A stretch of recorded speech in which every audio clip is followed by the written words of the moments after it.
Hello and welcome to the Author Webinar Series, brought to you by the Nonfiction Authors Association and Writers Conference. Since 2010, we have helped thousands of writers learn to write, publish, and promote books that make a difference in the world. If you are seeking guidance for your own author journey and want to reach your goals faster, you can learn about membership benefits, courses, and additional resources by visiting nonfictionauthorsassociation.com. We look forward to connecting with you and hope you enjoy this webinar.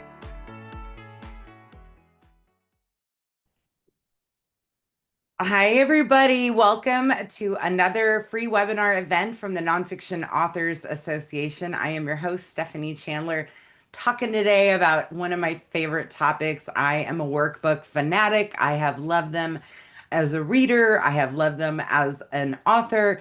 I'm excited to share those with you. And as also online courses, something else. It's probably my favorite thing I do is teach.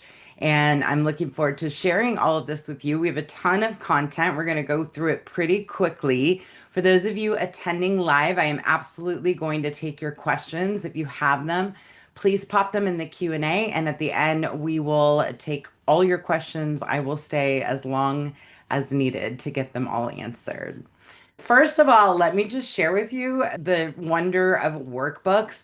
I love them as a reader. I'm someone who's just identifies as a lifelong learner. So for me, a workbook is a way for me to maybe solidify information, learn something new about myself or my business or my health or whatever it is that the workbook is teaching.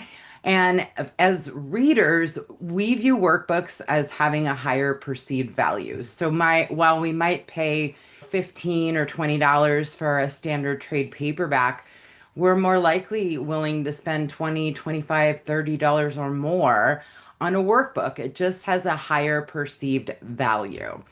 And workbooks can be published as books, just like your regular standard nonfiction books.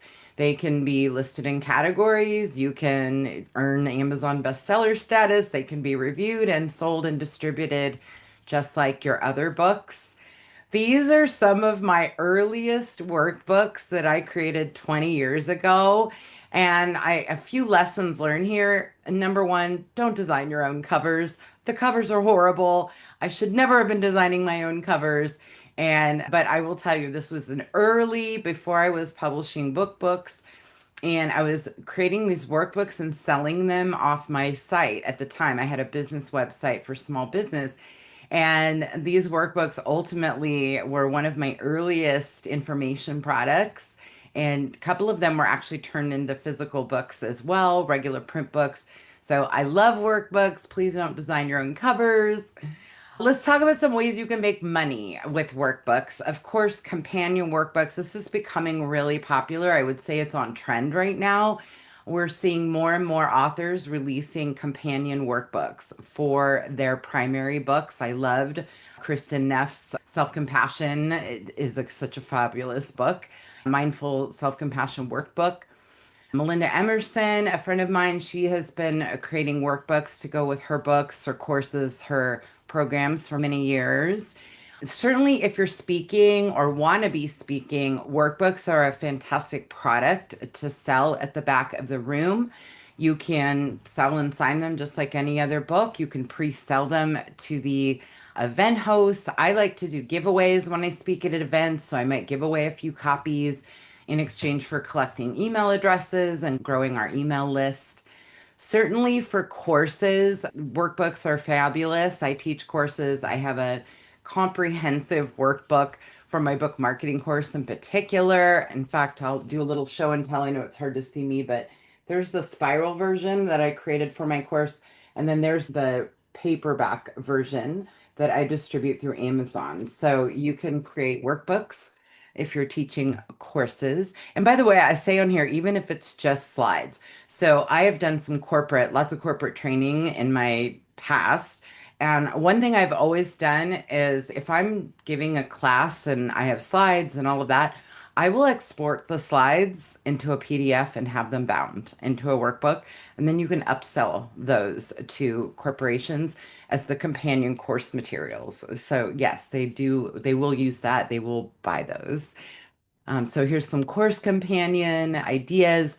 You can also sell your workbooks to colleges, pitch professors, offer to Skype or Zoom with the class. I've done this a number of times. It is such a treat to get to talk to students who are reading and using your books and courses. Same for other school levels, K through 12, really. You could have workbooks being sold into schools. Niches in general in our nonfiction world. I love a niche. It's a great way to stand out. So carve out a niche with your workbook and even easier to kind of rise to the top of the Amazon ocean.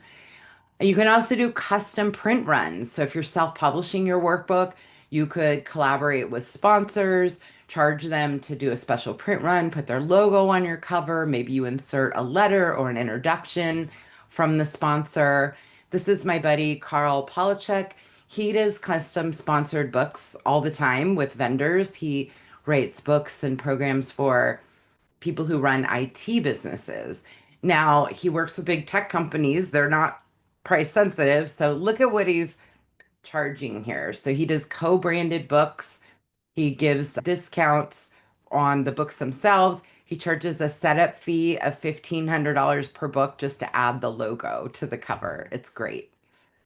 Nonprofits can also use workbooks and benefit from them. You could do this if you're already involved in a nonprofit. I know many of our community members are. Maybe your workbook is specifically for the members. Maybe you partner with a nonprofit and you offer to do some sort of revenue share with them to make your workbooks available to their members. This is Donna Hartley. She is a memoir writer, a survivor of this DC-10 plane crash you see in front of you. She wrote a series of memoirs about her life experience with the plane crash, stage 3 cancer, and a collapsed heart valve. She's a walking miracle. And she does a lot of speaking for the Go Red for Women through the American Heart Association, paid speaking, by the way. And she's created workbooks to go along with her memoirs. So, yes, even those of you writing narrative nonfiction can be creating companion workbooks. There are lessons, right, in your stories. So, the question for you is, who wants to reach your target audience? Could you be working with some of these corporations, nonprofits, things like that? So, workbook content. This is where it gets really fun because you can come up with all kinds of different workbook prompts. There's, of course, Q&A, have people answer questions. Maybe it's filling in some sort of a diagram, lists and action items. This is how my brain works. I don't know about you guys, but I love a list, a checklist, a priority list. I love to prioritize things. So I love this kind of stuff. I put everything in lists, checklists on my phone, written lists. It goes on and on. I love also to define goals, setting dates and writing down goals is shown to help you actually complete goals by really claiming them that way. Look at this lovely couples therapy workbook. Beautiful. So, partner A, partner B, you might have a workbook for two different people. We've seen parents and teen workbooks. There's lots of different types of ways to do that. Goal tracking, checking off your days. Yes, we are all in a very mobile society today, but there's something so great about a tactical book to be writing these things down as well. Back to that couples therapy workbook. I mean, look at these checklists of activities. I have not read this book, you guys, but it's lovely and it looks like it has some great exercises in it. Maybe you have a process and you want your workbook readers to complete the process. So, different ways to represent that visually. I always love this. I think it helps us just solidify ideas. Then there's charts, filling in graphs, coloring in the pie chart, lots of different ways to represent those ideas. I look at the slice of cake. What's your icing? What's your why and your client experience? So maybe you have your own metaphors that you could represent visually in your workbooks. This is a longtime favorite book of mine, The One Page Business Plan by my dear friend Jim Horan, the late, great Jim Horan. The One Page Business Plan is built entirely around a kind of a workbook format. and creating a one-page business plan for your business.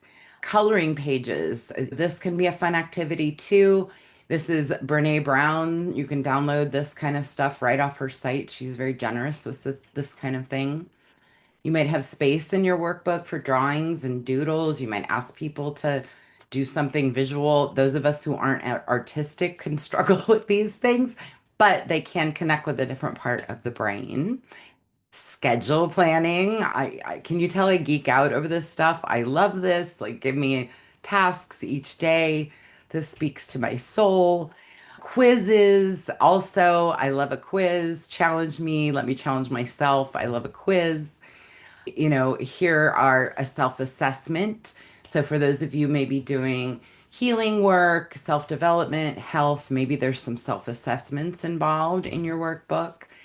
Guided journal prompts. So also your workbook could be a guided journal, right? It could be as simple as coming up with questions to answer through journaling or something thoughtful to journal about. Love these. Look at how lovely this is.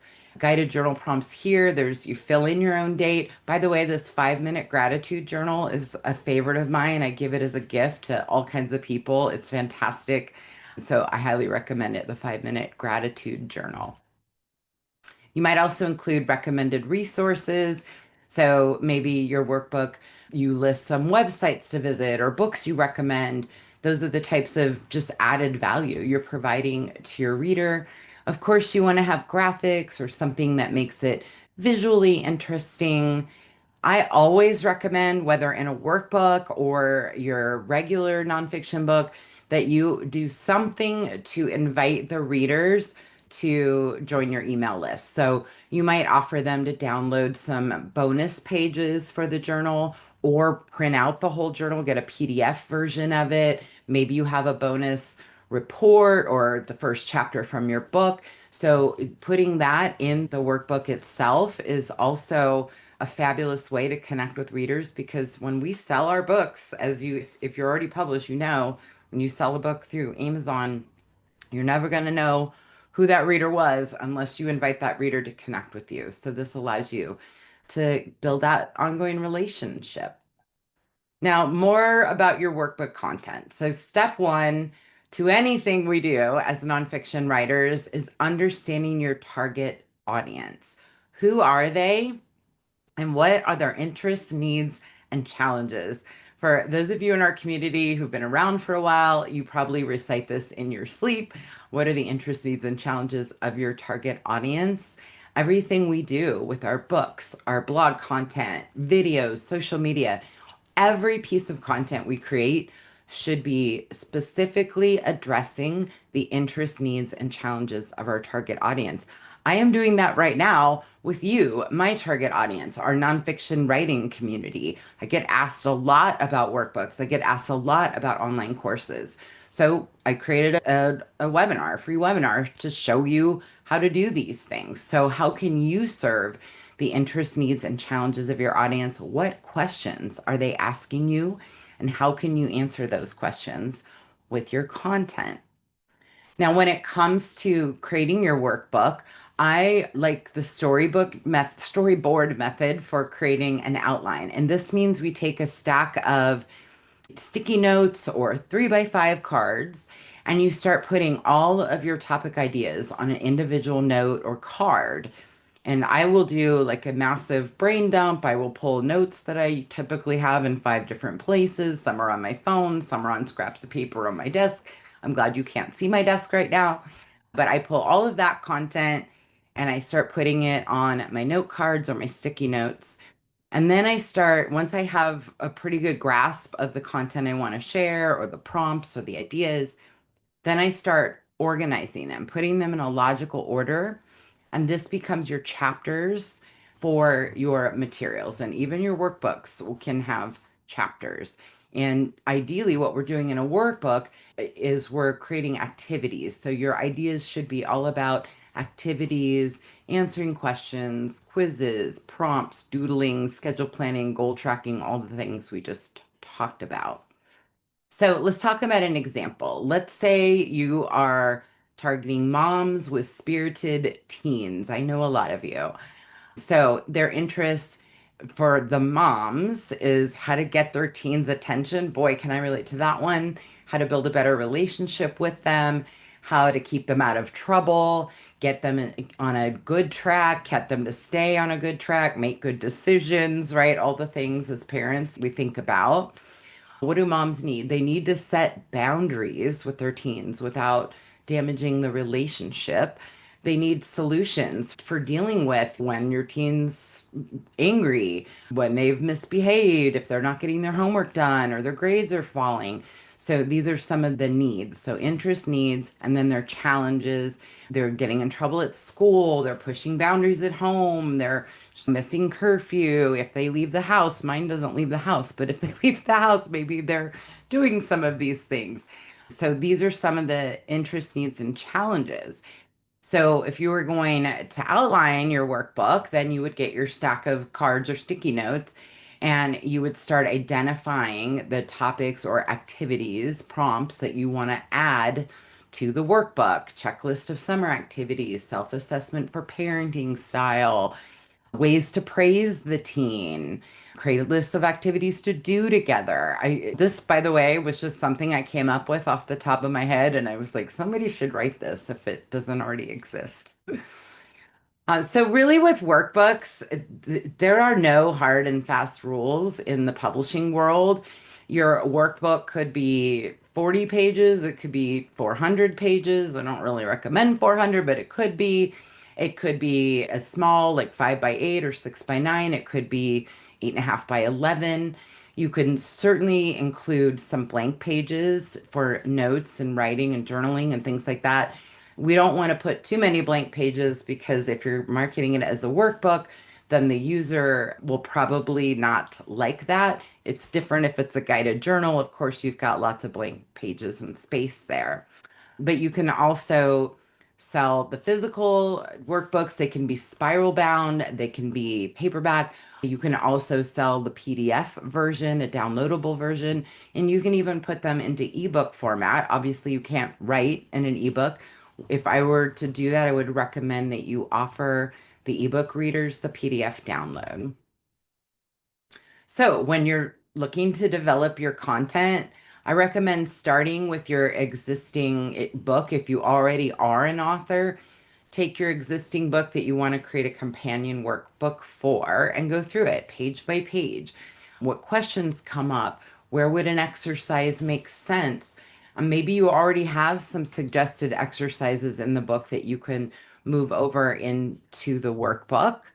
If you're not yet an author, or if you have other materials, go through presentations, slides like I have right here. So, any kind of training materials, presentations you're giving as you're teaching some sort of concept, what questions arise? What could you inspire the reader to do that would help them engage with the lessons, solidify them, learn more, and just absorb the materials that you're teaching? Same for our coaches and consultants out there. If you're working with clients one on one or in a group setting, what kind of homework are you assigning? Can you make that become workbook prompts? I love considering what questions are you asked frequently. We're going to do Q&A at the end of this webinar, and your questions are so important to me. I love doing Q&A, first of all, but my personal rule is if I can't answer your question with a piece of content, if I haven't already answered it in a blog post or a podcast or in one of my books, it goes on a list and it becomes a piece of content because I know if you have that question, others do too. So start paying attention to your audience and the questions that you're asked. That becomes great content for your workbook, your books, your social media content, all the things. And then how can you help your clients be more successful, improve their lives in some way? This is true for your target audience. How can your workbook make their lives better? That's a great way to sell a workbook.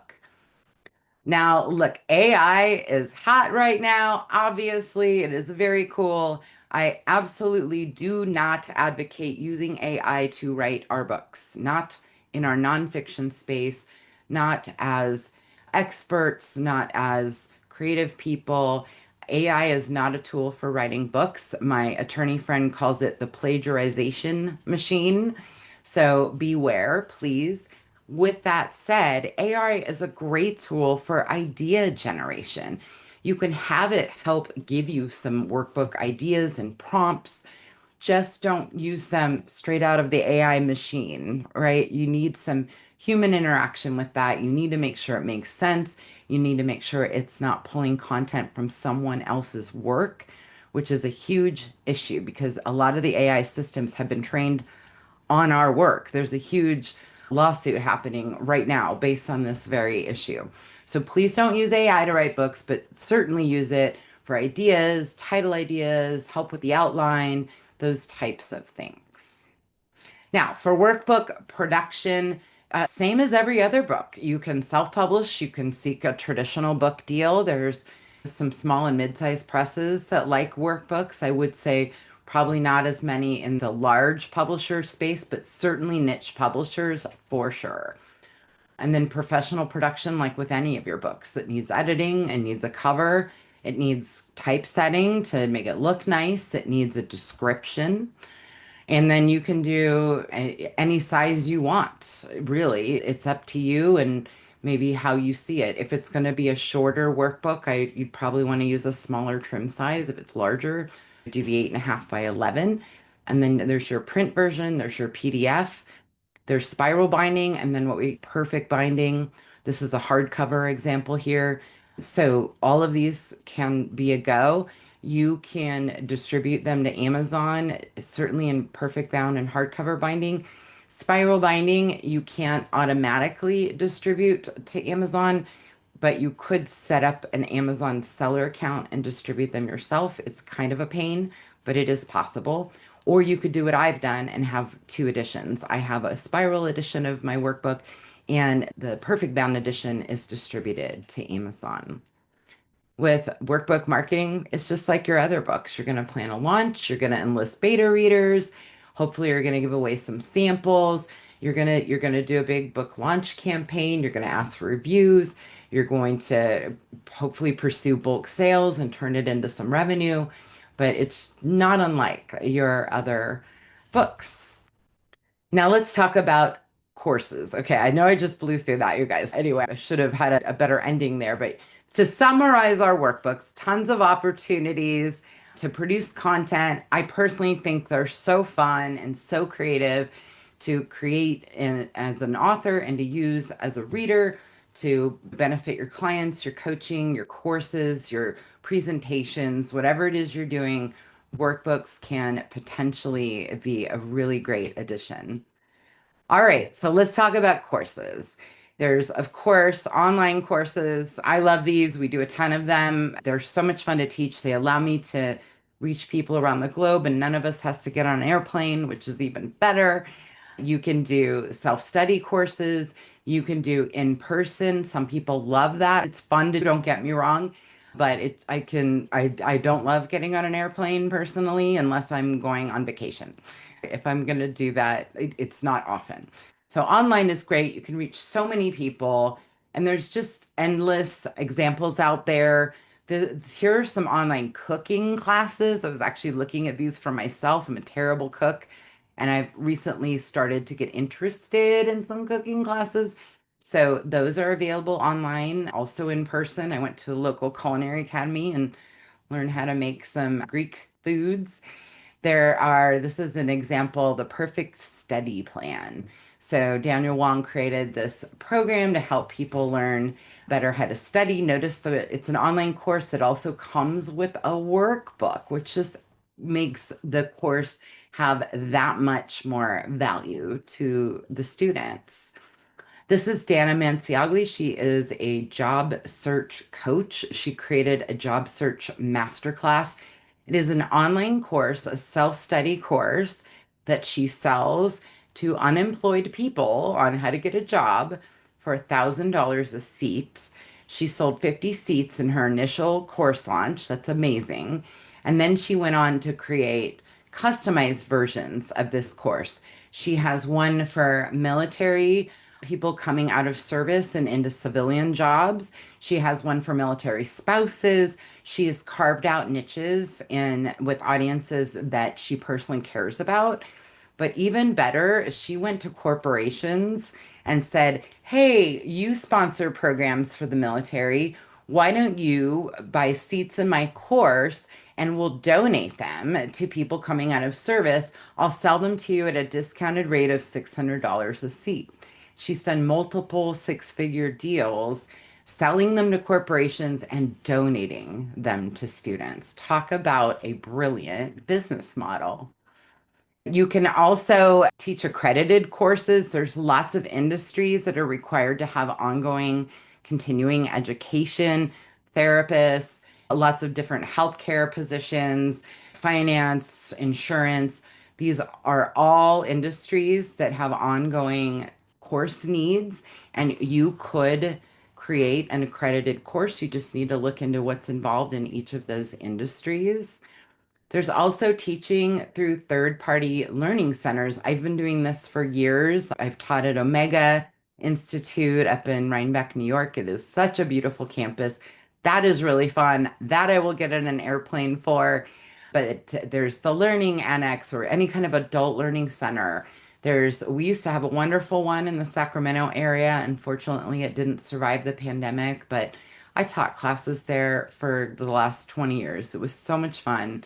Maybe your parks and rec, local parks and rec, you're not going to get rich teaching for other people. However, keep in mind that these larger institutions in particular have massive mailing lists. So that Omega Institute catalog goes out to like 100,000 subscribers, and my course is featured in that catalog. That has value to me. When I used to teach for our local Learning Annex, I got a great corporate training gig out of teaching a course in there. One of the people at it was at HealthNet actually saw that I taught a course on online marketing, reached out and hired me to go in and do custom training. It was a very lucrative project. So just being in the catalog alone can lead to other opportunities. And then potentially teaching your courses in corporations. If you're wanting to really earn some big revenue, corporate training is where it's at. I confirmed this with some friends. I left corporate 20 plus years ago, a former Silicon Valley, but I reached out to a couple of friends who are still doing that, and they assured me that standard training rates are still $500 to $600 per student per day. So if you get 10 students in a single day class, that's $5,000. If you get 20 students, you get $10,000. You can upsell your workbooks. You can export the slides and create a companion workbook that the corporations will happily pay extra for because they want their employees to get extra value and take that with them. So this gets back to who reaches your target audience and could you take your training programs to them. Look, I teach book marketing, book writing. That is not something I'm going to sell to the makers of Dove soap, but maybe you teach something that has to do with human resources or sales or something that benefits the employees in some way. That has value to all kinds of companies. And by the way, also nonprofits. Larger nonprofits do have budgets. Also, with training, you could potentially create a certification program. So, I mentioned my friend Jim Horan and his fabulous book, The One Page Business Plan. He went on to create a series of these books, and they're really workbooks. It's a fill in book. And then he had people coming to him saying, "Gee, I love your process. I wish you'd show me how to teach your one-page business plan process." So Jim created a certification program on how to become a one-page business plan consultant.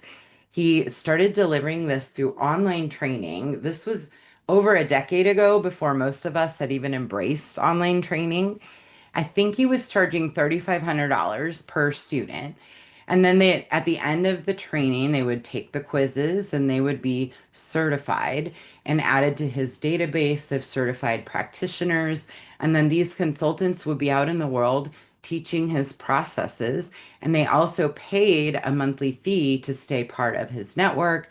He ended up creating some software around it. He would do monthly community meetings. I was a guest in many of those meetings. So, certification program, if there is a need in your industry and no one else is doing it, why don't you do it? I had that same experience from our side of the Nonfiction Authors Association. There's nobody really out there setting standards for self-publishing, standards for book marketing, standards for book publicity. And if you've been around a while, you probably know there's a lot of snake oil happening out there. So we started teaching these courses, book marketing, publishing, and publicity. And it occurred to me that I would really like to establish some standards in ethical practices. So we created certification programs, and students who go through these programs complete 6 quizzes, a quiz after each module, and then they get certified. They get added to our directory of resources. They're getting hired from there. They get access to bonus checklists and templates and things like that. It's been a really successful program. So, who are you serving? What are their needs? Is there a need for something like this? Because guess what? You can create it. A little bit more on the content. Oh, the storyboard. I did talk about this. So when you're laying it out, you want to organize it into modules. I'm a little redundant here, but when you get to the point of figuring out how you're going to present your course, how long is your course going to be? You're going to look at how much content do you have for your course. So we've storyboarded, by the way, that's why I'm jumping. We storyboarded our workbook. Now we're storyboarding our course. So you're going to do the same process, put it on your sticky notes or your cards, and start getting those in order to create your course modules. Modules might be an hour of training material, 30 minutes, however you break that up. But this is how you can start to create a really thoughtful course. And then once you have your outline, you design your slides. And for me, while I'm designing my slides, I am also getting ideas and creating my companion handouts or worksheets. And that's how I actually ended up creating a 200-page workbook with my book marketing course. My intention or goal was to create a 100-page workbook. I thought that was going to be a stretch, and that thing went to over 200 pages. So if you're creating it while you're developing your course content, you might surprise yourself and get both done at the same time. So once you have all of those ideas mapped out, you have your outline, you're looking at how much content do I have? Do I have, 100 slides worth of content? Do I have 500 slides worth of content? Will this take me an hour to deliver, 5 hours, 50 hours? So, those are the questions to consider and how you're going to present your course. Is it going to be a single 3 hour workshop? Is it going to be 90 minutes over 3 weeks, 90 minutes over 6 weeks? Is it going to be a full day event held in person? So, these are the things to think about. And part of that is your audience able to attend? Can they come to a weekly workshop on a Wednesday at 8 a.m.? If they have day jobs, may not be able to do that. So you want to consider all of these things when deciding on your course format. And then there's course tools for online teaching. There's lots of them out there. These are just a few of the popular ones. And some of you may be using other tools. You're feel free to recommend them in the chat. We've tried several tools over the years, and I have to tell you guys, I have not loved any of them. And so currently for our courses, we're not even using courseware because it created more headaches than it solved. But everyone's different. We keep it simple. We use Zoom and a Dropbox. So I'm going to give you some homework and suggested action items for you to take away from this. And I'm about to take your questions, but I would recommend if you want to get the most value out of this content, take these action items and go get started. Brainstorm your audience for your workbook, what your topics are going to be, do the storyboard exercise, get a stack of 3x5 cards or sticky notes and start putting your topic ideas down. And then set a goal because, who has lots of free time out there? I bet very few of you do, unless maybe you're retired. Most of us have day jobs and we have to make the time to get stuff like this done. So put it in your calendar, get up an hour early, skip that episode of your favorite TV drama, whatever it is, we just have to prioritize the time and then figure out what are your opportunities? Where do you want to sell your workbooks? Can you sell them in bulk? And then same for your courses. What courses do you want to teach? Pick a topic and get started. And let me tell you, as someone who loves to write and teach, courses and workbooks are so much fun. They're so personally rewarding to create and deliver and see people be impacted by the things that you're able to teach them. If you feel called to do this and you're here today because you probably do, I would really encourage you to take those next steps. All right, let's do some Q&A. I know I went through that really quickly because I always want to leave lots of Q&A time. Please put them in the Q&A box on Zoom. That is so much easier for me to filter through. And then in the meantime, just give me 2 minutes to share with you a couple of upcoming things we have going on. So I have a new course coming out in October 21st called Revenue Streams for Authors. And if you liked this particular webinar session, this is a very light appetizer into what we'll be digging into. So week one, we're turning your passion into profits. How do you, leverage your expertise and your life experiences to become revenue streams? Week two, we're talking about online courses and creating communities. We're going to dive deep into how to produce those types of things, the types of content to create. How do you do it? Module three is books and digital products. We're going to talk about selling foreign rights, how to sell your books in bulk, how to create digital downloads, profitable digital downloads. We sell those every day. On module four, we're covering corporate sponsorships and ads, selling ads on your website or your newsletter, getting corporate sponsors to hire you to do webinars or speaking engagements or sponsor your events. Module five, we're talking about how do you sell all this stuff online? How do you get your e-commerce set up, your sales pages? How do you actually turn this into revenue? And then module six, we're talking about ways that you can use marketing tactics that actually turn site visitors into site buyers. Big topics. It includes over 24 bonus handouts. I'm not going to go through all of these, but several of our reports, like how to sell your books to libraries. There's a recording on how to sell foreign books. There are templates. I have a bookstore consignment agreement, bulk pricing template, webinar welcome script. We have lots of a whole big homework assignment for students to start before class starts. So if you join the class, you can start right away. There are worksheets for you to complete, defining your goals, creating your elevator pitch. There's a bunch of worksheets in there. So the course starts October 21st. These are your dates, the 21st, the 28th, November 4th and 11th. We have a little bit of a gap for the holiday, and I have a personal holiday happening that month as well. And then December 2nd and 9th. So you could go into 2026 with a plan to really build revenue around your books and your coaching or your speaking or whatever it is that you aim to do in the world. Our members always get 33% off our courses. If you're not a member, you are welcome to join, and you get member pricing when you join, when you sign up for the course. If we have any existing or past course students here today, I'd love it if you could throw a shout out in the chat about how much you've gotten out of our courses. I would appreciate that. So the link that will get you directly there is revenuestreamscourse.com. If someone else could also put that in the chat, I'd appreciate it. Revenuestreamscourse.com. That will get you to the site. You can also go to nonfictionauthorsassociation.com. You'll find the course links there as well. And one more big announcement. You guys are the very first to hear about this. This is not public knowledge yet, but we are doing done for you workbooks.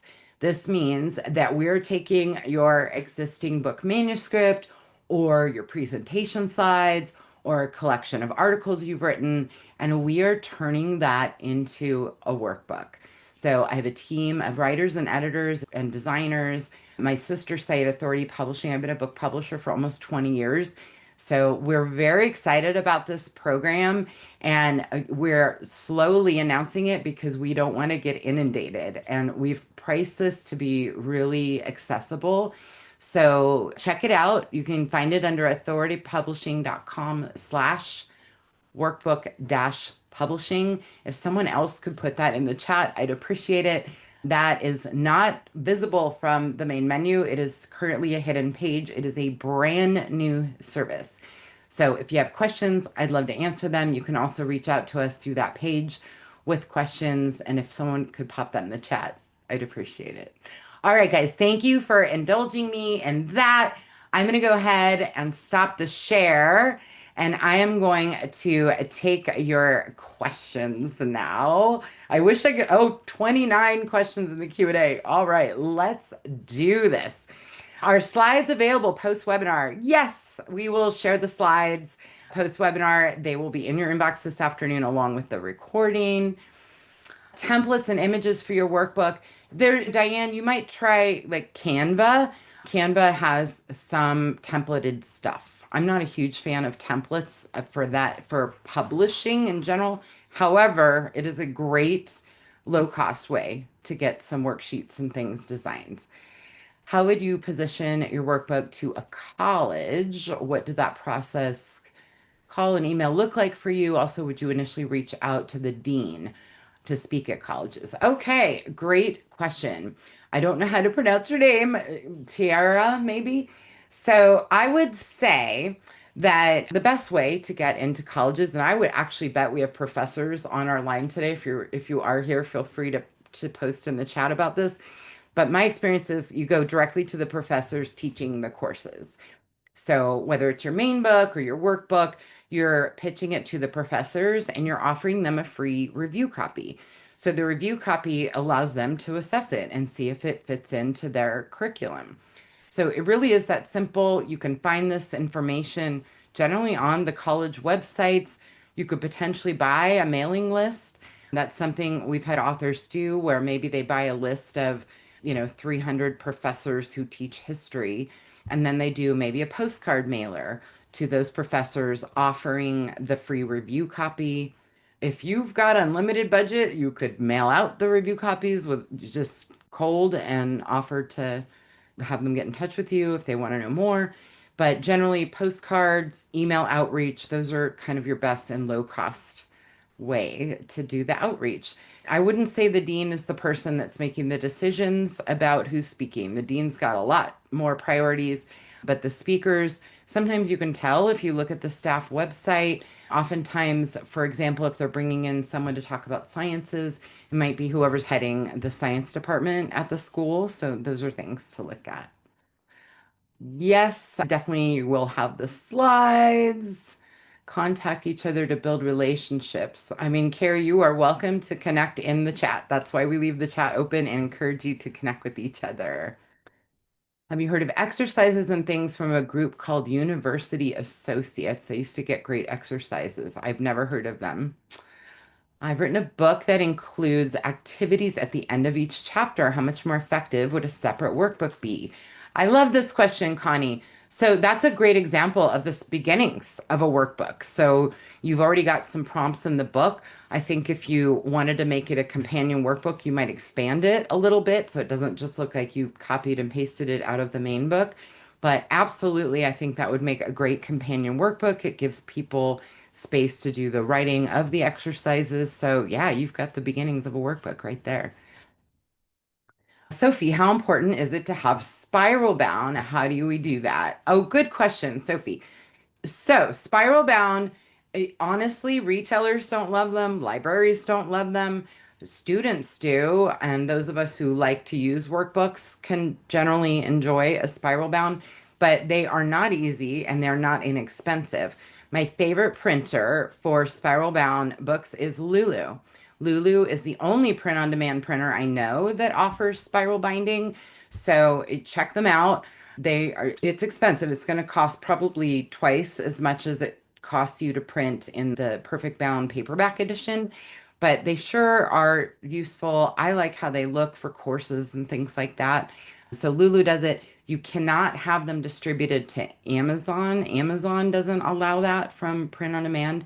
But as I said earlier, you could take your workbooks, set up an Amazon seller account, and distribute the spiral bound. But just keep in mind, Retailers don't like them. They don't like spiral because there's no spine text, and libraries don't like them for the same reason. And also, people tend to write in them and things like that.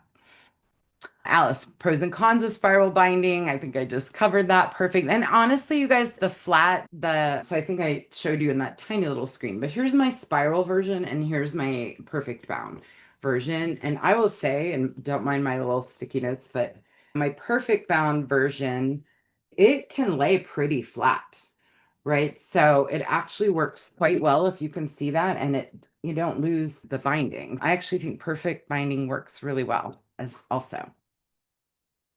Sophie, how important is it for a workbook to be in color? Not important. Honestly, black and white is just fine. In fact, honestly, I encourage it. It's less expensive to print. And unless your book has some sort of artistic element to it, or the book itself is artistic, black and white is just fine for most of us in the world. And that's how I'd actually recommend it. You want a full color cover, which is standard in publishing, but black and white interior is perfectly fine. So how do you price a workbook? That's going to depend on your target audience and what they're willing to spend and how large the workbook is. If it's a really short workbook, you don't want to price it out of the ballpark.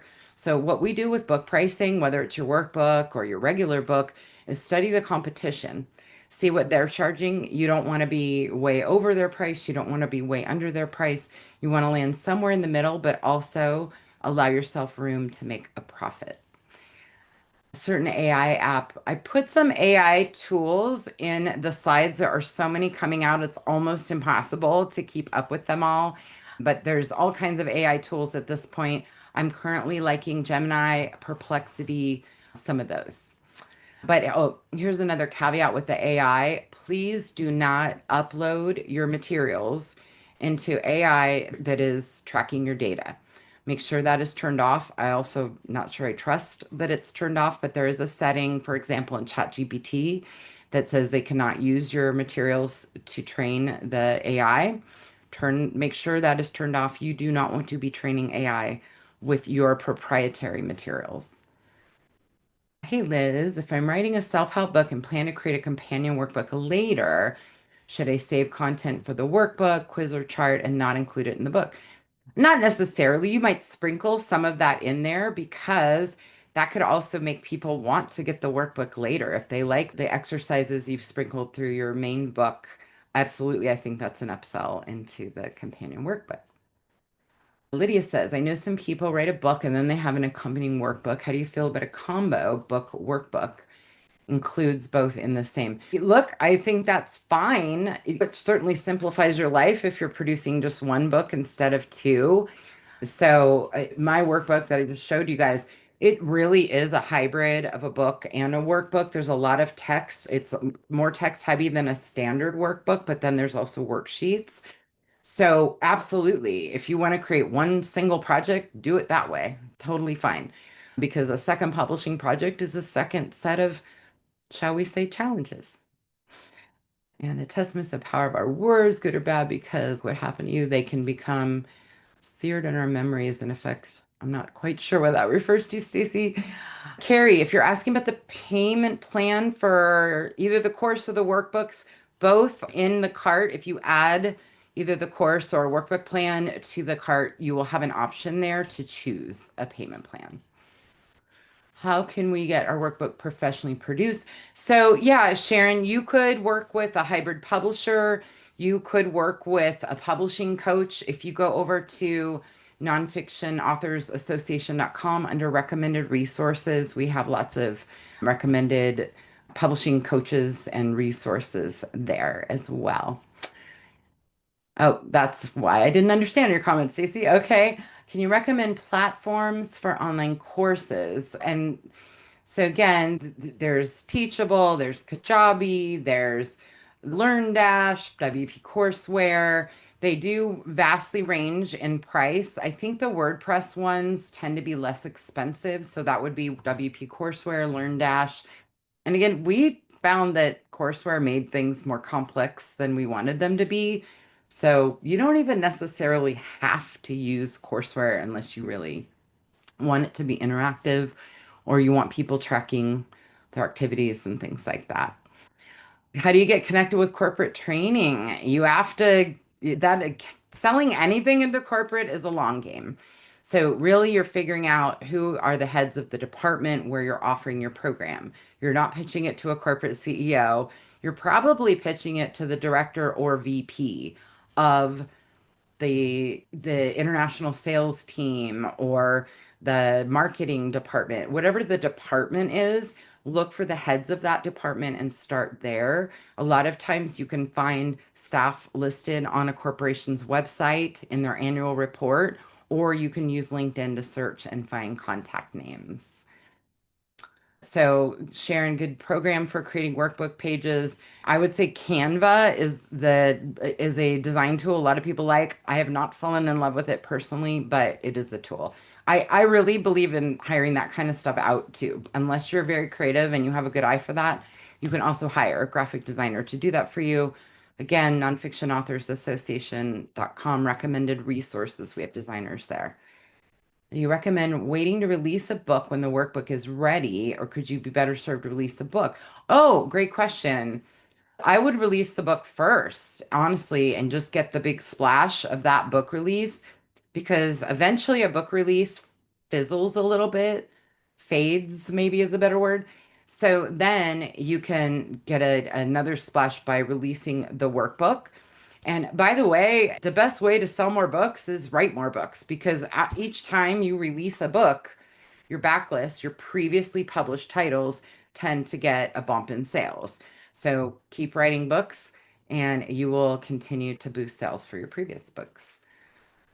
If your book is 6 by 9, should your workbook be the same? Not necessarily, Olivia. I think the decision on the size of the workbook depends partly on the content. If you have a ton of content, my book ended up being 230 pages. It's massive. If I'd shrunk this to 6 by 9, it would be like 300 pages. And that just feels really intimidating to me. So it depends. If you have a shorter amount of content, that would probably look really neat for them to be the same size. If you have a lot of content, absolutely nothing wrong with going 8.5 by 11. Should the workbook be a standalone? Yeah, I think the workbook should be able to stand alone. Absolutely. But sell it as a bundle, even better, better revenue.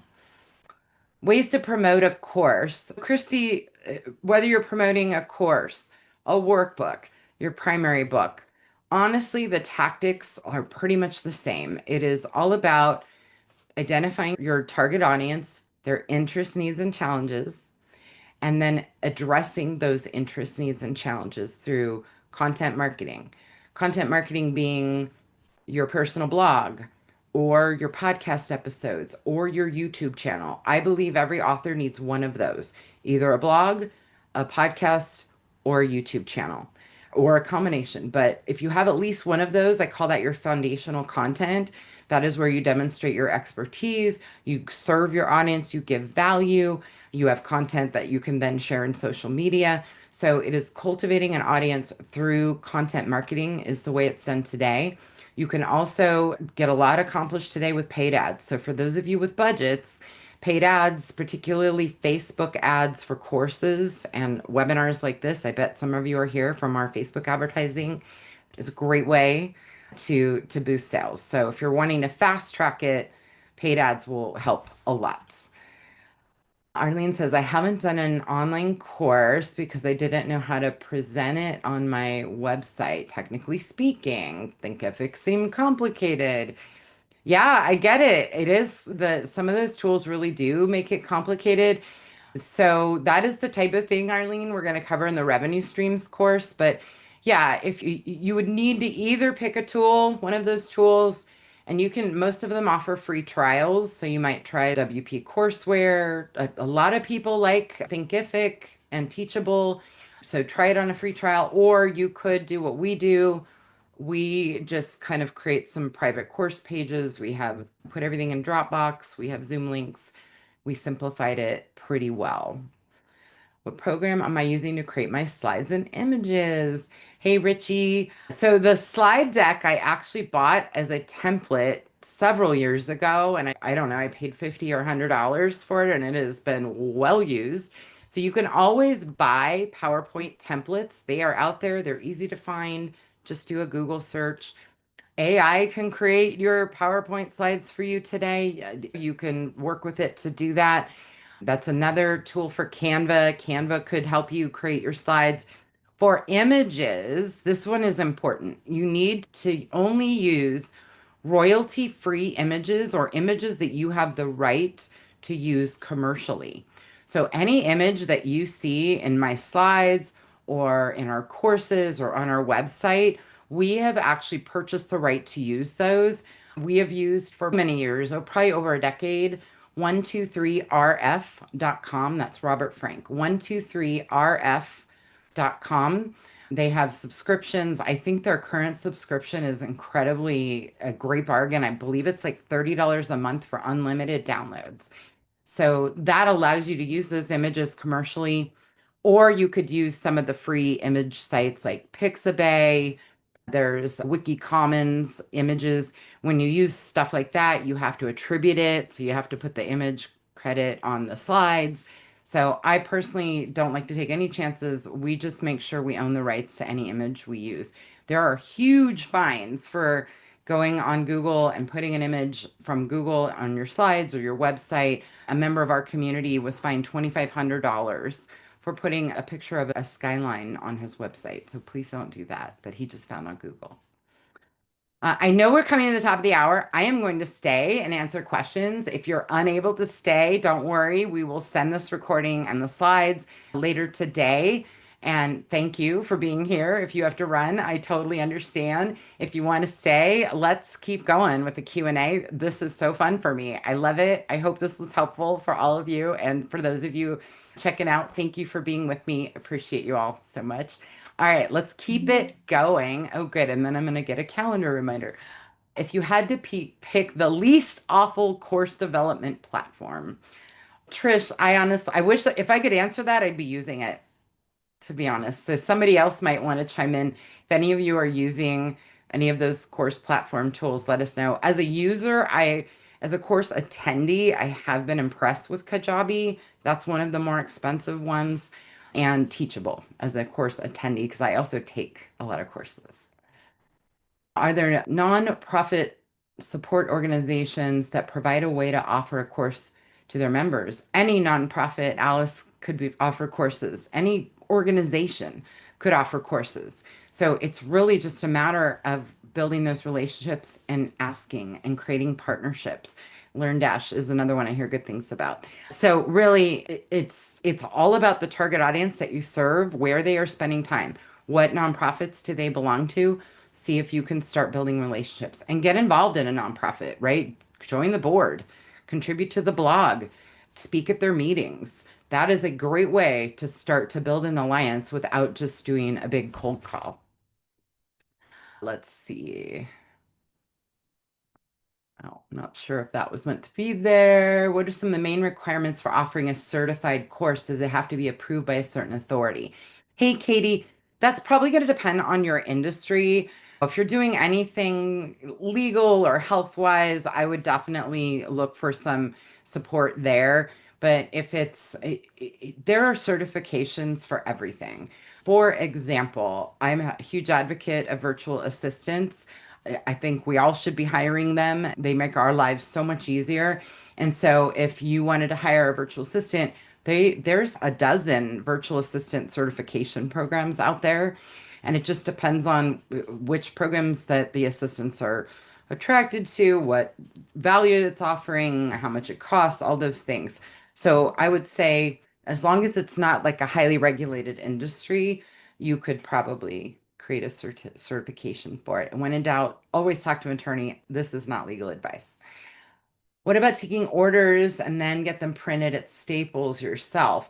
Catherine, you could do that. I would say Staples printing is not super impressive.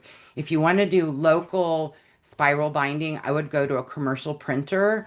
You certainly have a local printer near you that does bookbinding. And if you're just wanting to sell them to students, you don't want them distributed online, that is a perfectly acceptable way to do it. And you probably get a better price. Alice says she used Lulu for spiral bound options. They won't ship them in bulk, but that's Alice. I don't think that's true because we also use Lulu for our spiral binding, and I absolutely ship them in large volume. So you might want to clarify that with Lulu support. Carrie, the book marketing workbook is available on Amazon, so you're welcome to buy a copy there. Is it possible to lower cost of a book?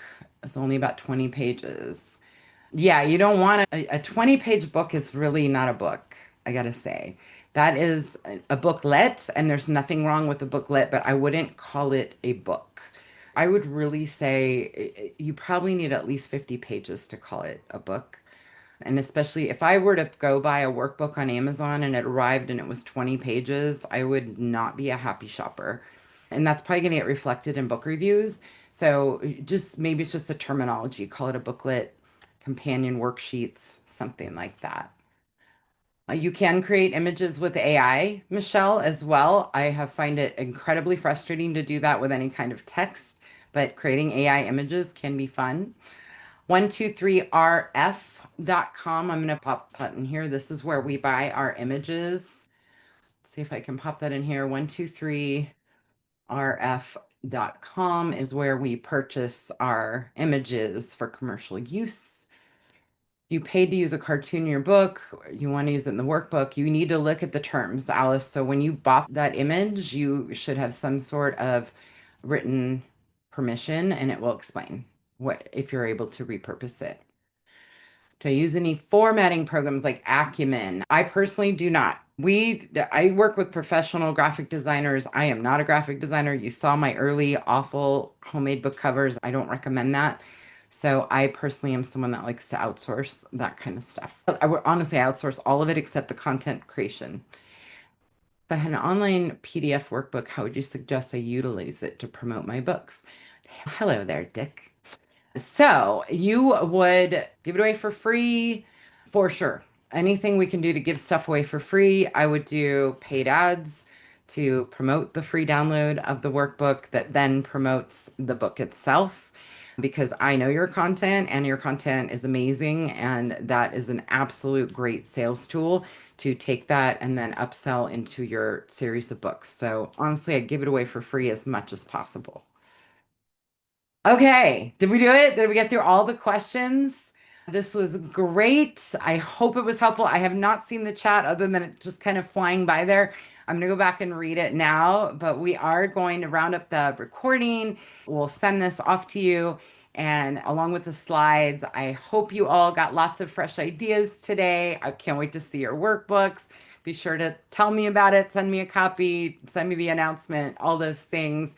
By the way, I love getting books from our community members. That's like always a fun surprise. Feel free to mail me one anytime. I appreciate you all so much.